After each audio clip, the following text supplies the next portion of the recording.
Welcome back. So, not only fact that this midweek action is a little bit of a throwback to last year, where it feels like every midweek games, there's 13 games that's basically happening on the same night.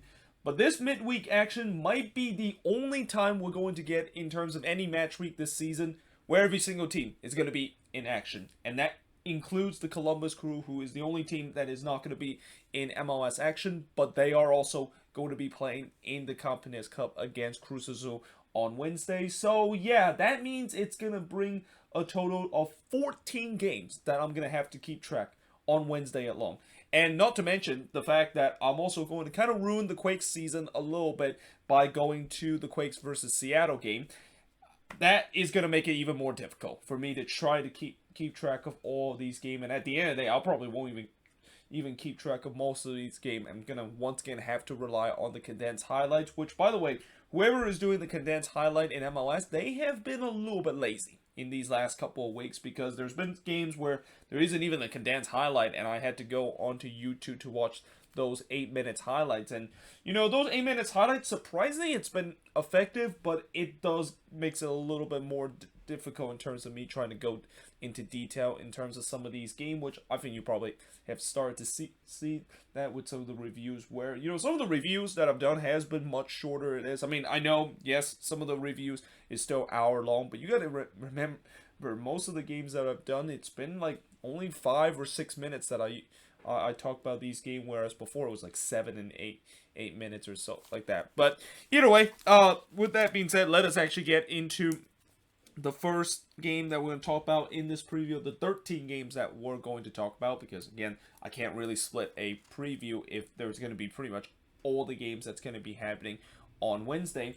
So we start off with Atlanta taking on Inter Miami, which will start at 7 p.m. Eastern, 4 p.m. Pacific, but the actual kickoff is 7:08 p.m. local time, and this will be the first of 2 games that's going to be kicking off at the same time. Atlanta, of course, they're looking to try to bounce back after losing 1-0 to the Union away, while for Miami, yeah, it has been a disastrous last two games, and last week was just probably one of the worst week they have ever had, but with them getting outscored 9-1 in their last 2 games at home and getting absolutely obliterated by Nashville 5-1. Top assist leader for both of these teams, you got Ezekiel Barco leading the team with 6 assists, followed by Brooks Lennon with 5 assists. They got Marcelo Moreno with 3 assists. The same go with Alan Franco and Jake Marini. For Miami, the top assist leader is actually Gonzalo Higuain with 5 assists on this team. Then you got Gregory with 3 assists, and the same goes with Leandro Gonzalez Perez. Then you got Federico Higuain with 2 assists, and then Lewis Morgan rounds up the list with 2 assists. And because of the fact that both of these teams are pretty much close to each other, this means that this is a playoff 6-pointer, and it won't be the last time I'll mention the fact that there's going to be a playoff 6-pointer in some of these games. But you just kind of sense that in this playoff 6-pointer, no doubt Atlanta is going to be the favorites. I mean, yes, it was a tough loss that they had against the Union, but I expect they should bounce back in this game against a Miami team that, look, it's been tough for them in the last week, and it's going to get even tougher now that they have to go on the road to play against Atlanta. Though I will say this about Miami, they actually have a decent record against Atlanta for all the times that they've been playing against them. Now, obviously, that record is not that big because they haven't played against Atlanta that much ever since they came. Well, they have actually I take that back. They have played against Atlanta a lot of time, but this is not the Atlanta that they have played in previous meetings, where this is actually a good Atlanta United team. And I think if Atlanta is going to get Joseph Martinez back in this game, they should be able to get all 3 points again themselves above the red line once again. But that being said, moving on into the next match. Oh, look at that! It's the Wooden Spoon Derby between Toronto FC versus FC Cincinnati. And as I said before, I don't care the fact that, people would say that the Wooden Spoon Derby is just going to be a boring game, and the fact that there's much more enjoyable games to watch than the Wooden Spoon Derby. I want to keep an eye closely on a Wooden Spoon Derby because I want to see hilarious thing that has happened. And I've talked about before, in a Wooden Spoon Derby, sometimes crazy things can happen, and sometimes maybe even historic thing can happen in a Wooden Spoon Derby. Because last time when FC Cincinnati played against TFC in the Wooden Spoon Derby, FC Cincinnati get their first ever home win at TQL Stadium. And, while it doesn't sound like a lot, it is to them, considering they haven't won a home game at their brand new stadium and they're finally able to do so. Now, that being said, coming into this game, they are going to be going on the road, but this will also be the first game where they're not going to have Jaap Stam, who of course got fired earlier this week. And, I talked about before, when you have a head coach that's been fired, you're going to get the new head coach boost, and let's see whether or not FC Cincinnati is going to do so. Though they are going to be playing against a TFC side that, this TFC side, even though they know that they're pretty much in see you next season mode, and technically both of these teams are in see you next season mode, they're definitely trying to play the spoiler road a little bit, although in this game I don't think they can play spoiler, other than the fact that maybe they can play spoiler of not winning the wooden spoon if they get all 3 points. Because in the last game, they drew 0-0 to Colorado away, while Cincinnati, of course, have lost 3 in a row, and overall they only have like 1 win in like the last 16 games that they have. This game starts at 7 p.m. Eastern, 4 p.m. Pacific, but the actual kickoff is 7:08 p.m. local time. Top assist leader for TFC, unsurprisingly, you got Jefferson Satado with 7 assists, followed by Michael Bradley, Alejandro Pozuelo with 4 assists. Then you got Aro with 3 assists, and then Patrick Maltland in the top 5 assist leader with 3 assists. And again, no disrespect to Patrick Mullins, but when he is on one of your top assist leader, and also I mentioned before he was also one of the top goal scorer mark, you have serious issue with your team.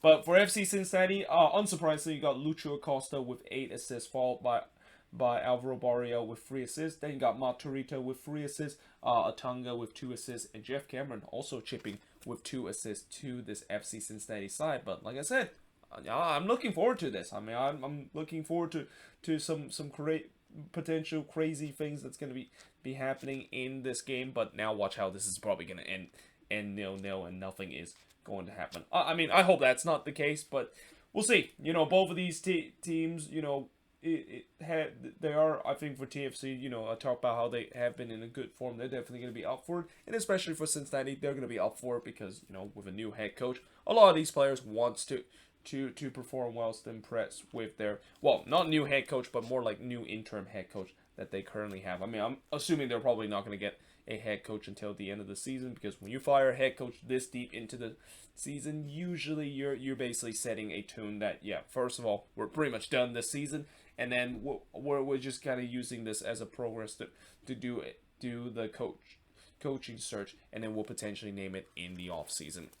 But now moving on, in terms of the next match, is DC versus Minnesota. So this game will start at 7:30 p.m. Eastern, 4:30 p.m. Pacific, but the actual kickoff is 7:38 p.m. local time, and this is one of those rare kind of interconference matchup that we don't usually get to see these days. But for DC, they of course won 4-2 against FC Cincinnati at home, while for the Loons, they won 2-0 against Houston. Top assist leader for both of these teams. For DC, you got Julian Gresso, currently have 11 assists, which is tied in second place of the most assists in the league, followed by Edison Flores with 4 assists, and same goes with Ola Kamara with 4 assists. Then you got Junior Moreno with 3 assists, and Andy Nahan rounding the top 5 with 3 assists.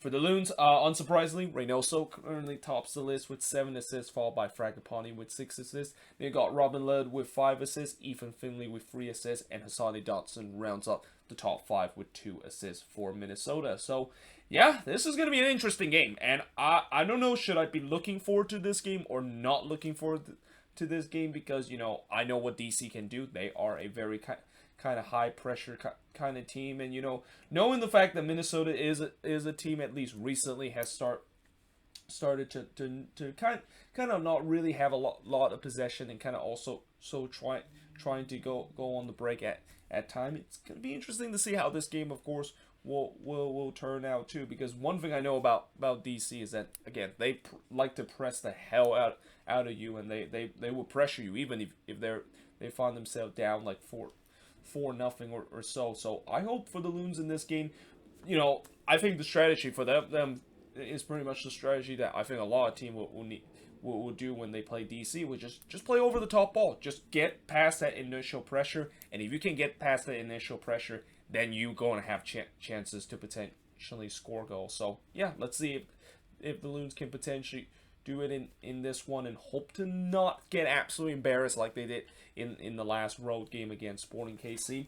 But that being said, moving on into the next match is going to be Montreal versus New England. So as I mentioned earlier in my emotion index, this is a big stretch coming up for Montreal because they are going to be playing at home in these next couple of games, but these home games are not going to be against easy opponent. And the first tough opponent that they're going to be facing at home is none other than the best team in the league and pretty much the Supporter Shield winner-elect, that is the New England Revolution, having a 19-5-4 record compared to Montreal having a 10-7-9 record.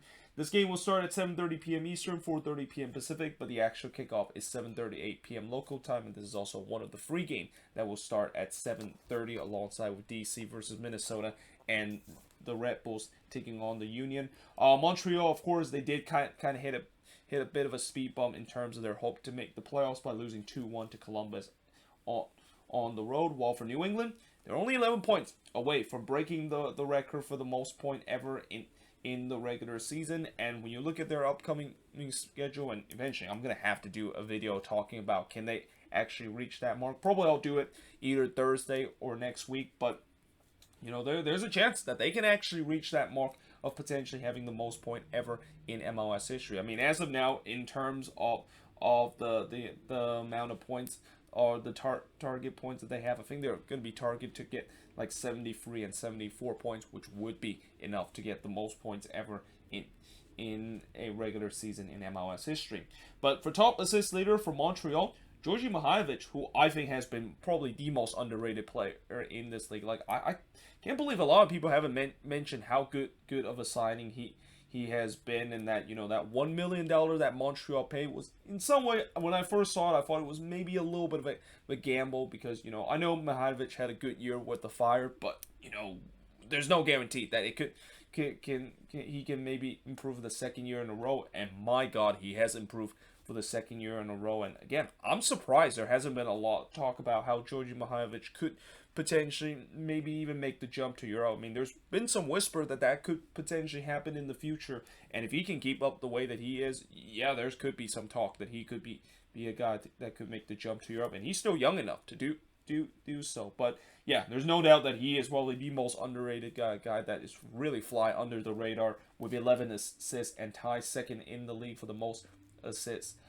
in the league. But then you got Ramel Kyoto with 6 assists, followed by Joaquin Torres with 4 assists. Then you got Zach Bergiards with 3 assists and Joe Waterman with 3 assists to round up the top 5 for Montreal. For New England, Carlos Hill currently leads the league with 16 assists, and you know, it's a shame the fact that Carlos Hill has been having issue in terms of trying to stay healthy this season, because I really thought he was on verge of potentially breaking the most assists ever in league history. And you know, knowing the fact that I think it's probably too late to do so, and you know, he actually hasn't had a lot of assists ever since he got off to that incredible start to the season where he had like something like 12 or 13 assists in just like the first 10 games.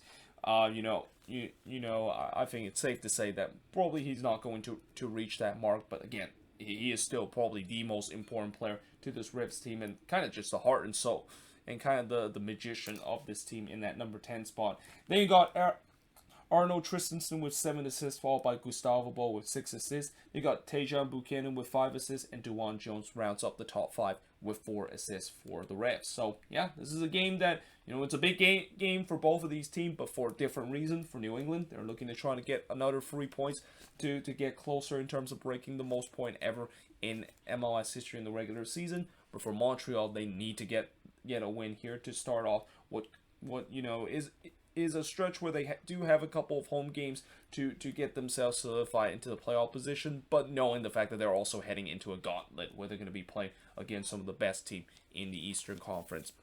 But now moving on, in terms of the next match, is the Red Bulls versus the Philadelphia Union. So this game will also start at 7:30 p.m. Eastern, 4:30 p.m. Pacific, but the actual kickoff is 7:38 p.m. local time. The Red Bulls have a record of 8-6-11, while the Union has a record of 10-8-7. The Red Bulls, of course, won 1-0 to NYCFC away, while the Union, of course, winning 1-0 to Atlanta at home. Top assist leader for both of these teams. For the Red Bulls, you got Fabio leads the team with 7 assists, followed by Patrick Klimala with 5 assists. Then you got Caden Clark with 3 assists, Sean Davis with 3 assists, and Kyle Duncan rounds up the top 5 with 3 assists.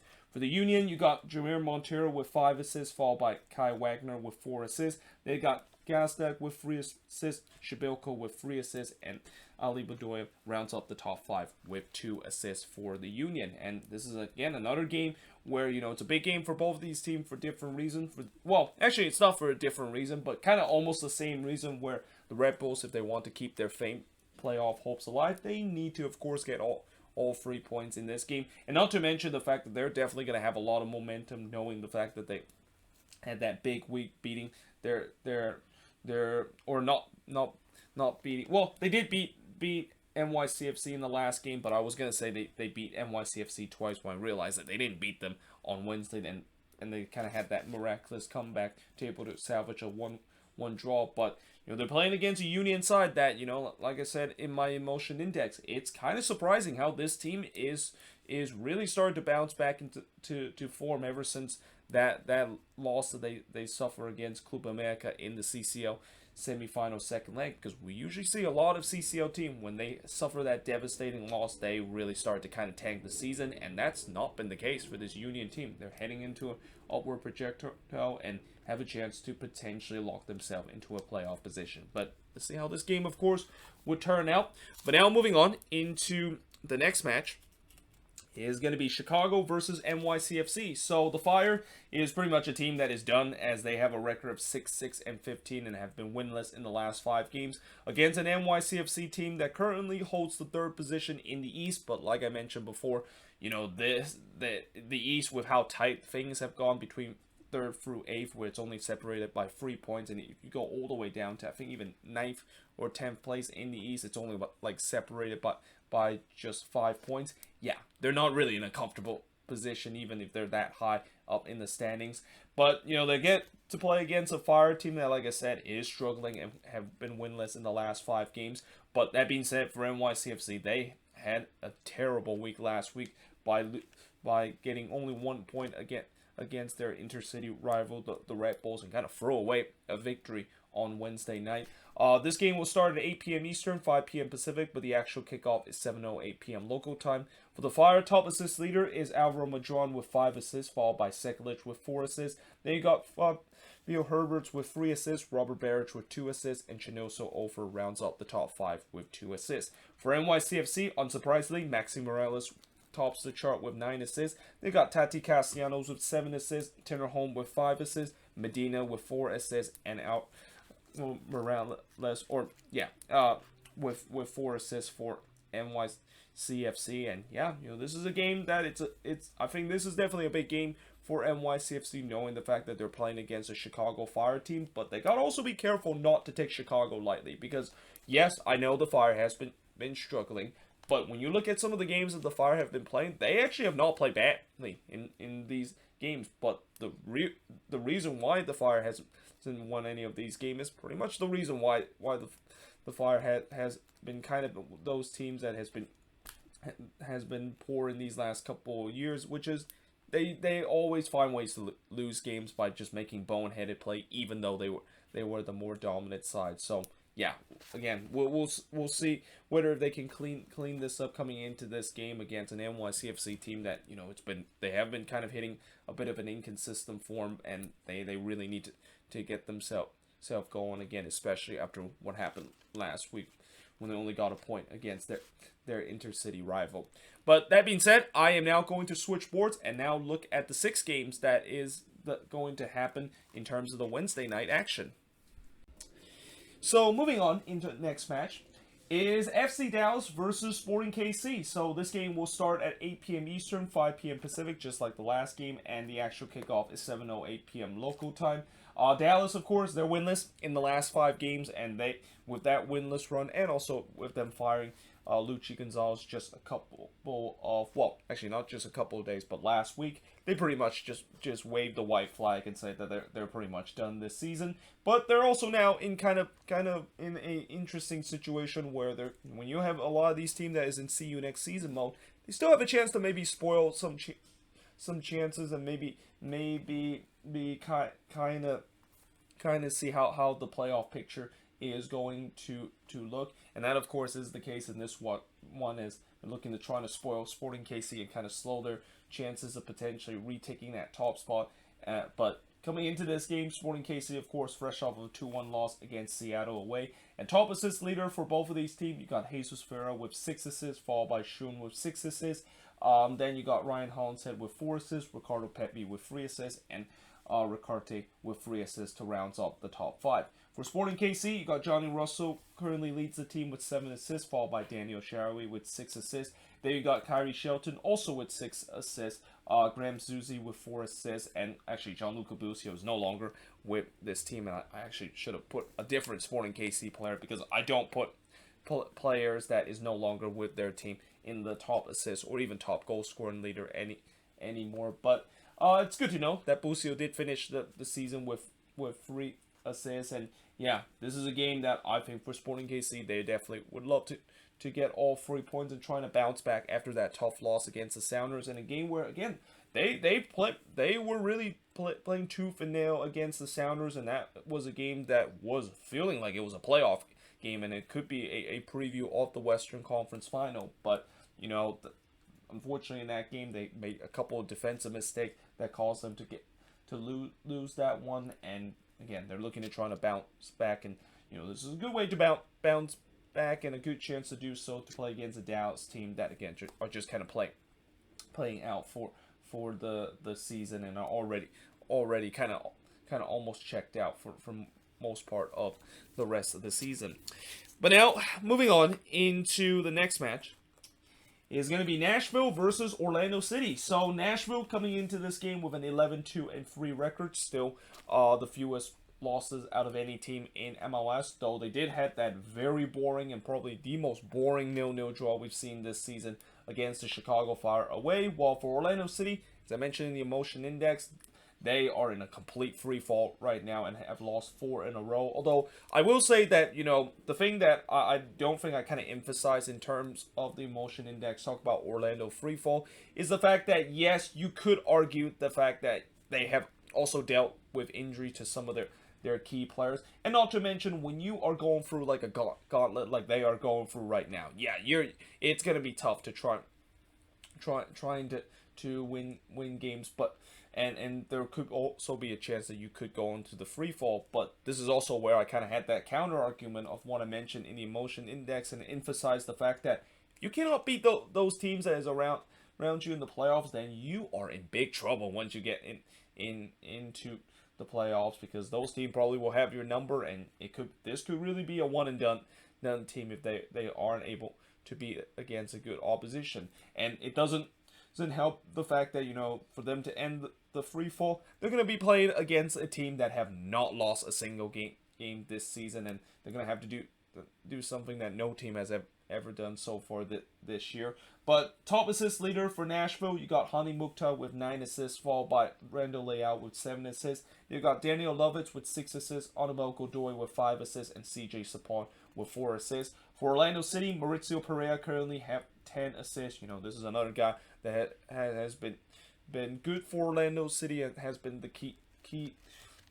for this Orlando City attack. But unfortunately, he's also been injured a lot this season, and at times kind of started to regress a little bit. But another guy that has also been a keystone to this team is Nani, who has 7 assists. But again, this is also a guy that, Nani has scored some big goals for Orlando City, but in terms of penalty kick situation, I'm pretty sure every Orlando City fans can agree to never see Nani take a penalty kick ever again, because I think it's pretty clear now that Nani can't take penalty, and that last game against New England pretty much just showed that. Then you got Tesha Akindele with 5 assists, followed by Chris Mueller with 4 assists, and Benji Michel with 3 assists to round up the top 5. And I will also add it that, Orlando City in the game against New England, I didn't think they actually play badly in that game. Well, maybe except for the beginning part where they were just getting absolutely dominated. But they did get themselves back into the game, and have they not missed that penalty,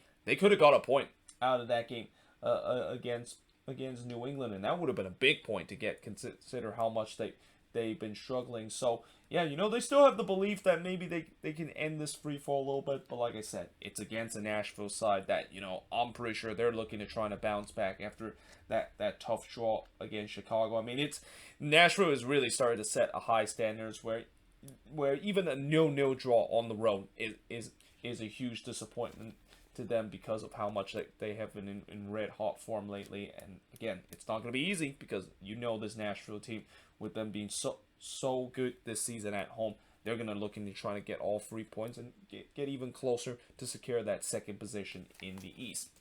But now moving on in terms of the next match.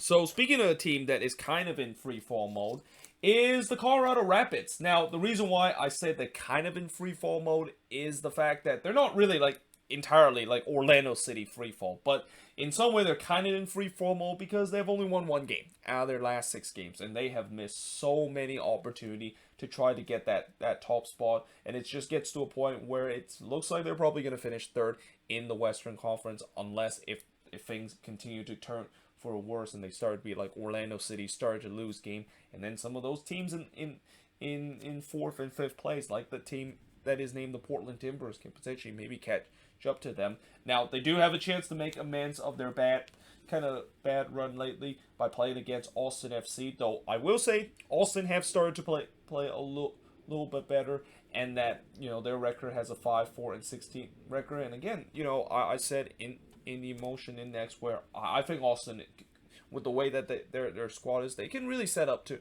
potentially have a decent season, and at least down the stretch, a lot of the guys they have signed, especially on the attack, are starting to perform, and once they're able to do so, it's not a big surprise that this team is starting to kind of perform a little bit better and trying to finish the season strong. And I think if they do finish the season strong, I think that's considered a success for this Austin team. I mean, again, they're trying to get themselves off the foot of the Western Conference, and I know Austin fans coming into this season, they were hoping maybe this team can sneak into the playoffs, but again, I think Austin is a good example of the reality of expansion team, and if they can maybe finish the season strong, this is where I talk about how I think they definitely have hope that next season could be much better. And of course, in the last game, they definitely showed that there is hope that next season could be better because they got a big 2-0 win against the Galaxy at home. And let's not to mention that Austin, when they play against Colorado earlier this season, they beat the Rapids in that game, and that I think in that game was really kind of where I started to believe that maybe this Austin team can actually make the playoffs. And then things kind of dissipate in terms of them. But for the Rapids, top assist leader, you got Jack Price with 9 assists, followed by Michael Barrios and Diego Rubio with 4 assists. Then you got Cole Bassett with 2 assists, followed by Mark Anthony Kay with 2 assists. For Austin FC, believe it or not, Cecilio Dominguez actually leads the team with 4 assists. So as bad of a season that Dominguez is having, and certainly one of the more disappointing DP signing around the league, he's actually the top assist leader for this Austin team. But it's also kind of just shows you that this team does not score a lot of goals when your top assist leader is considered one of the most disappointing signing of the season. But then you got Sebastian Giroussi, a guy that, as I mentioned, not only started to produce goals, but he also is assisting goals too. 4 assists to his name, followed by Kolmanich with 3 assists. Then you got Nick Lima with 3 assists, and Jared Stroud rounds up the top 5 with 3 assists for Austin FC. So yeah, let's see if Austin can maybe get a second win in a row and trying to replicate what they did earlier this season, which is able to beat the Rapids on the road. And the Rapids this season, they've been very good at home, and it's very rare you see an opposition able to beat them at home. But with how much of a bad run that they are, especially with the goals just kind of runs out, it's going to be interesting to see if they're going to be up for the task in this game against Austin FC. But now moving on into the next game is going to be the Houston Dynamo versus the Vancouver Whitecaps. So, if you're a fan of the San Jose Earthquakes or LAFC, or even a fan of RSL or Minnesota, you're definitely going to be rooting for the Houston Dynamo in this game because, the Dynamo is also going to be one of those teams that, although they're in See You Next Season mode, they can really affect the playoff race if they can get a win against the Whitecaps in this one. Currently have an 8-9-8 record, while the Dynamo has a 5-11-11 record. This game will start at 9 p.m. Eastern, 6 p.m. Pacific, but the actual kickoff is 8:11 p.m. local time. The Dynamo, of course, have a disappointing 2-0 loss against Minnesota on the road, while Vancouver, they got an ugly 1-0 win against FC Dallas at home. Top assist leader for the Houston Dynamo, you got Fafa Pico with 4 assists, followed by Tyler Pasher with 3 assists. They got Maxio Ruti with 3 assists, Darvin Seren with 3 assists, and Corona with 2 assists to round up the top 5. For Vancouver, Caicedo currently leads the team with 5 assists, followed by Brown with 4 assists. They got Christian Dahome also with 4 assists, Gutierrez with 3 assists, and Ryan Gaul rounds up the top 5 with 2 assists. And yeah, for Vancouver, you would say that this is kind of a must-win game for them, especially the fact that, they're playing against a lowly Houston team, but at the same time, they also got to be careful not to take Houston lightly because, if there's one thing that Houston have done well lately is that they started to look like a team that can actually they do well at home. And, knowing the fact that the Whitecaps, although they have been in a good run, they cannot not play like that against FC Dallas and expect to get all 3 points against a Dynamo team that, I think between the 2 Texas team and really between all 3 Texas team, you could say that I think Houston might be doing just a little bit better than what Austin is doing, and FC Dallas is like kind of the worst out of the 3 Texas team. But yeah, again, the Dynamo, they do definitely have some weapons, especially at home to score goals and win games, and the Whitecaps have got to be careful because of that. But now moving on into the next match. So you talk about a playoff 6-pointer. This is definitely a playoff 6-pointer. Well, actually, no. I take that back. I thought for a second.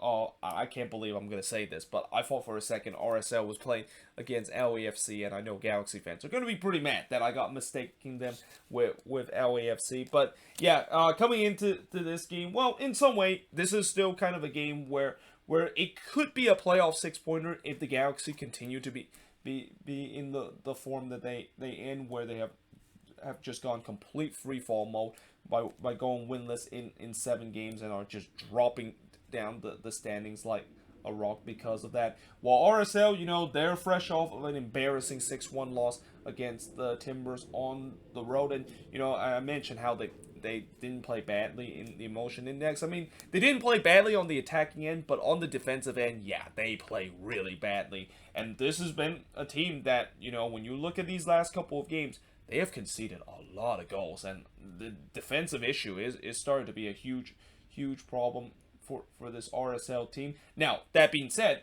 because of the fact that RSL has defensive issue, and the same goes with the Galaxy, I have a feeling this could be a high-scoring game. And in some way, if you're a person that likes to see goals and you like to see no defense happen at all in an MLS game, which at times that could happen, this could be the game for you, because both of these teams have good attacking weapons on each of the end, and with the way that both defense just kind of always tends to go AWOL, I won't be surprised if this could be like 4-3 or 5-4 by the end of tonight. Now watch how this is probably going to end 1-0, because that's how sometime it works. But yeah, this game of course will start at 9:30 p.m. Eastern, 6:30 p.m. Pacific, but the actual kickoff is 7:38 p.m. local time. Top assist leader for both of these teams, you got Aaron Herrera with 9 assists, followed by Albert Rusnak also with 9 assists. Then you got Damir Kralek with 5 assists, Mendes with 4 assists, and Rubio Rabin with 4 assists to round up the top 5 for RSL. For the Galaxy, Julian Araujo leads the team with 6 assists, followed by Samuel Grandsir with 4 assists. The same goes with Sasha Klesham with 4 assists. Same goes with Sebastian Letjet also with 4 assists. And then rounds up the top 5, you got Victor Vasquez with 3 assists for the LA Galaxy. But like I said, there could be some fireworks in this game with the way that both defense are not looking relatively well in these last couple of games, and that fact that both attack also tends to like to score goals in these last couple of games too. So yeah, we'll see whether or not if that is going to be the case. But now moving on into the final game on this board. By the way, it's not the final game of the midweek action, because we still have one more game that I'm going to have to pretty much erase this whole board and put it on on this board as a single game. But the second to last game and the last game on this board is LAFC versus the Portland Timbers. So LAFC currently have a 9-6-11 record, while the Portland Timbers have a 12-4-10 record. In some way, both of these teams are kind of heading to opposite direction, because while LAFC is still sputtering and they having trouble to try to get themselves above the red line, that's not the same case for the Timbers. I mean, they are just the hottest team right now that is not named the Seattle Sounders in the Western Conference. And you can maybe even argue they're even hotter than the Sounders, because they've been unbeaten in the last 6 games, and they're coming off of an absolute demolition toward RSL at home. Whereas for LAFC, they lost 2-0 to the Quakes on the road, as this game will be one of the 2 late kickoff games, 10:30 p.m. Eastern, 7:30 p.m. Pacific, but the actual kickoff is 7:38 p.m. local time. For LAFC, top goal scored is Atuesta with 7 assists, followed by Carlos Vela with 5 assists. Then you got Jose Cifuentes with 4 assists, Latif Blessing with 2 assists, and Bryce Duke with 2 assists to round off the top 5. For the Timbers, you got Lorea with 6 assists, followed by Blanco with 5 assists. Then you got Jimmy Chara with 4 assists, Felipe Mora with 4 assists, and Diego Valeri with 3 assists to round off the top 5 for the Timbers. I mean, it's kind of weird to see Valeri being that low in terms of the top assist leader, but knowing the fact that this season it seems like the Timbers are managing Valeri's minutes, and you can also start to see that Valeri, he started to kind of catch in terms of fodder time this season, not really playing as much because of the fact that he seems like he can't really go the full 90 minutes anymore. But at least he still contributes in terms of the assists and getting free this season. But coming into this game, yeah, there's no doubt the Timbers are going to be the favorites coming into this one. And for LAFC, you can maybe say that this is also a must-win for them, because they want to keep pace with the team around them like Vancouver and the Quakes to try to get themselves above the red line. But they just also want to have some revenge after what happened in the game against the Timbers not long ago, where they lost 2-1 in that one. And yeah, let's see if they can, of course, do so against a red-hot Timbers team. But that being said, I am now going to switch forward one more time to look at the last game that's going to be happening in match week number 28 in terms of the midweek action. So before I preview this final game of the midweek action, I just want to apologize to the San Jose Earthquakes and its fan base in advance, because I'm attending this game. Which means that most likely this is going to be an automatic L, because this season, for whatever reason, when I attend Quakes games at PayPal Park, except for the opening weekend, they either lose or draw in a very frustrating way. And when I'm not at PayPal Park of the 3 times this season, they won all 3 of those games. And I'm trying very hard to maybe reverse this chance, and that this is kind of just me trying to maybe finally exercise the reverse jinx kind of card, and hopefully this finally works, the fact that the Quakes can actually win a game when I'm actually there, even though I have gave a lot of bad juju to the San Jose Earthquakes. Now, that being said, this may be what it was the wrong game for me to try to play that card and trying to have that reverse psychology and that reverse jinx, because they're about to play against the best team in the Western Conference. That is the Seattle Sounders, who come off of a big 2-1 win against Sporting KC to get themselves back up top of the Western Conference with a 14-6-5 record. Well, the Quakes, they of course won 2-0 against LAFC at home to improve their record to 8-9-9.